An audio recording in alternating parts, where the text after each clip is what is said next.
రాధే రాధే. మీరు కూడా మీ లైఫ్ లో ఏదైనా డెసిషన్ తీసుకోవాలి అంటే భయపడుతూ ఉంటారా? దానివల్ల వచ్చే రిజల్ట్ ఎలా ఉంటుందో అని. సో మీకోసమే ఈ వీడియో ఎండ్ వరకు చూడండి, మీకు ఒక క్లారిటీ వస్తుంది. భగవద్గీతలో శ్రీకృష్ణుడు దీని గురించి 3 స్టెప్స్ లో చెప్తారు. ఈ స్టెప్స్ మీరు ఫాలో అవుతే గనక మీ లైఫ్ లో ఏ డెసిషన్ అయినా సరే క్విక్ అండ్ బెటర్ గా తీసుకోగలుగుతారు. ముందుగా step number 3, trust in your self. A decision అయినా సరే దాని మీద నమ్మకం ఉంచండి. ఒకవేళ డెసిషన్ తీసుకుంటే దాని మీద నిలబడండి.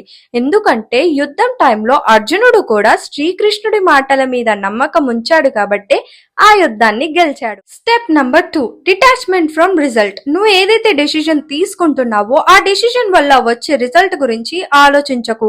శ్రీకృష్ణుడు అర్జునుడితో స్పెసిఫిక్ గా చెప్తాడు, అర్జున, నీ కర్మని అంటే నీ పని మీద ఫోకస్ చేయి, వచ్చే రిజల్ట్ గురించి ఆలోచించొద్దు. మనం మన లైఫ్ లో మన కర్మని ఒక ప్రాసెస్ లాగా చూస్తే ఆ పని 100% కరెక్ట్ గా అండ్ బెస్ట్ గా అవుతుంది. Lastly and very important, clarity of purpose. నువ్వు తీసుకున్న డెసిషన్ ఏదైనా సరే అది మెంటల్లీ క్లియర్ గా ఉండాలి.